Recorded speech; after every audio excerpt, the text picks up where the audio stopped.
Welcome to the Daily Coffee Pro by Mapper Forward, friends. I'm your host, Lee Safar, and today on the podcast, we're asking the question, what's governing the decision-making in your coffee business? Whether that be a cafe or a coffee roasting business or anything in between. Before we get started, today's episode is brought to you by the Coffee Roasters Mastermind group. If you're a coffee roaster and you're looking to be amongst other people who share in learning and in growing as a coffee roaster, coached by the fabulous Ante Bikic, head to the show notes and click on the link today. Before we start with this episode of the podcast, please hit the subscribe button, the rate, review, and all that funny fancy stuff. Do all of that stuff so that we can help grow the podcast, and we very much appreciate you supporting us.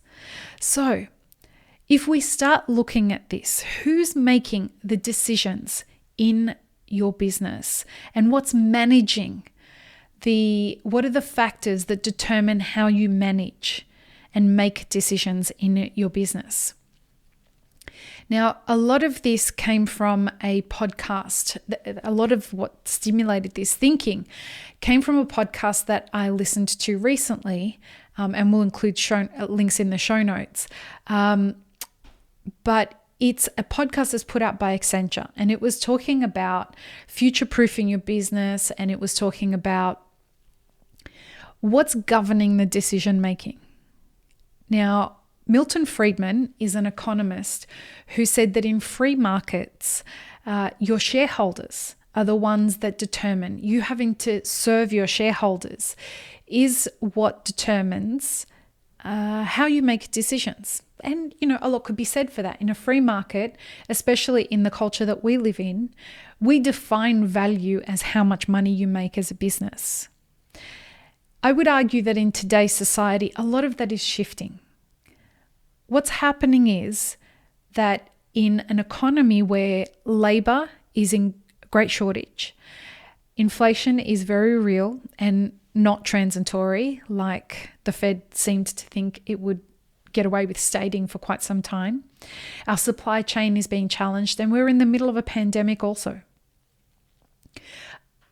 People are reassessing what they value in life, and people have come to realize that financial wealth is not the only thing they value in their life. And those are the things that are leading them to choose, well, perhaps I don't want to go back to a job where I'm standing on my feet 8 hours a day. I have to deal with the public who are very unappreciative of what I'm doing. I've got a boss who just wants me to do my work and pay me minimum wage for that. These are all defining factors added on top of compounding effects from the supply chain and from economic stresses that are making business very difficult right now. Even if your sales are booming right now, the stresses are enormous because you're having to deal with how to compete and how to get product and how to keep your prices reasonable, how your customers going to handle you raising your prices.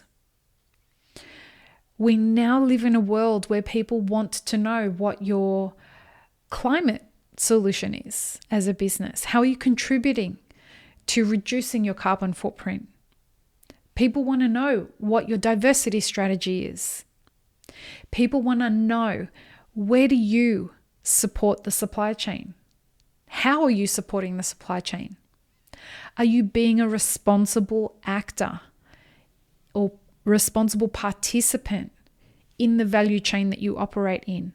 These are all selling points in business. And so while we could argue that at the core and at the pinnacle of why we're making decisions is money, because we need money to survive as a business, and all of these decisions are leading you to get people to spend their dollars at your business. That's the presenting down the road reason for being in business. And if that's the only reason you're in business, you're missing a big chunk of why it's so stupendously wonderful to be a business owner. As hard as it is, you get to contribute to forming the way an industry works. You get to be somebody who helps people make a choice about how they want to spend their day.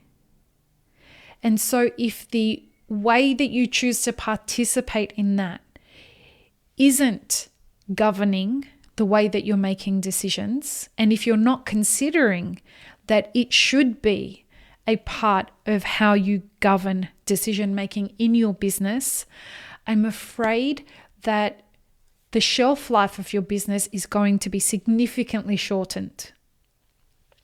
What this means is if building culture and having an established understanding of what that culture means isn't a part of how you make decisions in your business, you're missing out.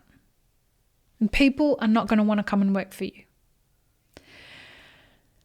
If you are not having clear communication strategies around the decisions that you're making and why you're making those decisions, choosing to work with people and bring them into the business if they don't want to be intentional about the way that they speak to people, if they're happy to throw the N-word around, or they're happy to use sexually explicit dialogue with people, if you're okay with that in your workplace, I suspect that your shelf life is numbered. If the reasons that you are existing are only for money and not about the way that you're participating in the way that the world is evolving, I think you're going to see the people are going to choose less and less to come work for you and less to buy from you. And so I invite you to consider, what are the things that are governing the decision making in your business? Are you buying coffee just because it's cheap? Or are you buying coffee because this is what your business stands for? And it stands for paying a fair price for coffee that's sourced in a responsible way. Or you may just be buying it because it's cheap, as we said. The difference between those two things, from a consumer perspective as well as from an employee perspective, are becoming already more and more a factor of the way they are going to make decisions in how they're going to participate with you and become one of your stakeholders. Food for thought. Don't forget to subscribe. Peace, love, and peanut butter, friends. Have an amazing rest of your day.